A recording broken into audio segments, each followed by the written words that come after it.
Voilà, bonjour, très heureux de vous retrouver pour cette vitamine SDV. Nous voulons vraiment nous booster dès le matin avec ces petites capsules. Et la dernière fois que j'ai eu l'occasion de vous rencontrer via les écrans, c'était pour vous parler de Moïse. J'aimerais revenir sur ce personnage conséquent de l'Ancien Testament qui a encore des choses à nous dire. Et notamment, j'aimerais lire avec vous quelques passages de Exode 19. Où il est dit, voici l'Éternel dit à Moïse, descends, fais au peuple la défense expresse de se précipiter vers l'Éternel pour regarder, de peur qu'un grand nombre d'entre eux ne périssent. Bien sûr, la sainteté de Dieu est là mise en évidence, et personne ne peut soutenir de son regard cette sainteté particulière et éloquente. Et il est dit aussi plus haut que, voici, Dieu descendit de la montagne du Sinaï, sur le sommet de la montagne, et il appela Moïse pour que Moïse monte. Dieu descend, Moïse monte. Et un peu plus tard, l'Éternel va dire à Moïse, va et descends. Moïse descendit vers le peuple et lui dit ces choses, et ensuite tu monteras avec Aaron. Va, descends, tu monteras ensuite avec Aaron. Donc, il semblerait que dans ces passages-là de Exode 19, il y ait tout un jeu d'aller-venue vers ce qui est vers le bas et ce qui est vers la hauteur. Tu descends, tu monteras, et puis ensuite tu redescendras. Tout cela nous parle de la vie chrétienne où nous sommes appelés à descendre dans la plaine des combats de la vie de chaque jour, des luttes que nous avons à mener contre l'adversaire de nos âmes, et pas seulement de la nôtre, mais de celle de nos contemporains. On se rappelle aussi cet épisode dans le Nouveau Testament où Jésus monte avec 3 de ses disciples sur cette montagne où il est transfiguré, où il est là en conversation avec les prophètes de l'Ancien Testament, où il y a une atmosphère spirituelle inouïe, extraordinaire, où Pierre dit même, mais c'est tellement beau, on va rester là, on va monter des tentes, et puis le Seigneur lui dit, non, faut redescendre, et dans la plaine, eh bien, le premier élément qu'il rencontre, c'est un enfant possédé, dont le papa ne sait plus quoi faire avec, et il y a là un combat intense qui est à mener. Monter, descendre, remonter ensuite. C'est toute la vie chrétienne. Peut-être que tu as des combats à mener, peut-être que tu as des luttes qui sont en ce moment terribles à supporter.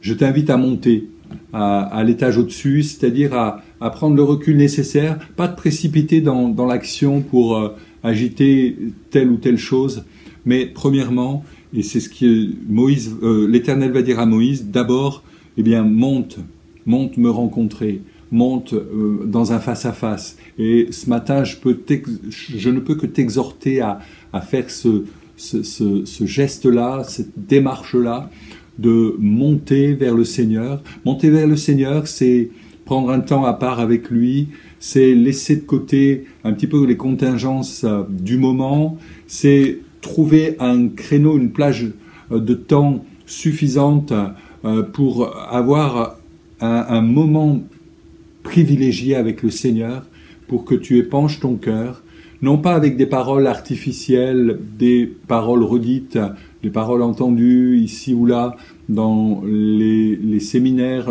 dans des prédications en ligne, mais moi je t'invite vraiment à ouvrir ton cœur et à parler avec tes mots sincèrement de la situation que tu traverses à Dieu. C'est la meilleure méthode, c'est celle qui touche le cœur de Dieu lorsque tu parles avec tes propres mots, tes propres émotions, tes propres sentiments et ta foi. C'est à partir de là que tout peut s'activer. Et puis, une fois que tu auras été ainsi sur cette montagne, Dieu te dira lui-même ce qu'il faudra faire en te disant, eh bien maintenant, descends et va dans la plaine où il y aura certainement des démarches à accomplir, des choses à manifester et à faire. Mais premièrement, monte d'abord me rencontrer. Dieu désire que nous puissions privilégier ces moments avec lui. Vous savez, la vie chrétienne, on peut la résumer à des choses essentielles, et s'il y a une chose essentielle parmi d'autres, c'est d'aimer Dieu. Et quand on aime quelqu'un, en général, me semble-t-il, on passe du temps avec lui, ou on aime, on affectionne passer du temps avec lui. De la même manière, la meilleure expression de ton amour pour Dieu, tu aimeras ton Seigneur de tout ton cœur, de toute ta force, de toute ta pensée, c'est de prendre ces moments privilégiés avec lui, dans la prière, avec sa parole également, pour que celui-ci t'enseigne au travers d'elle. Alors que Dieu te bénisse, c'est un rappel tout simple, il y a ce jeu de l'ascenseur dans la vie, où eh bien, on est dans les sommets avec Dieu, et puis on redescend dans la plaine de la vie concrète, et de l'action, et Dieu nous bénit et nous conduit. Voilà, que Dieu te fortifie, je te souhaite une bonne journée, en montant dans les altitudes de la présence de Dieu, et en redescendant ensuite eh bien, dans le concret de ta journée. Que Dieu te garde.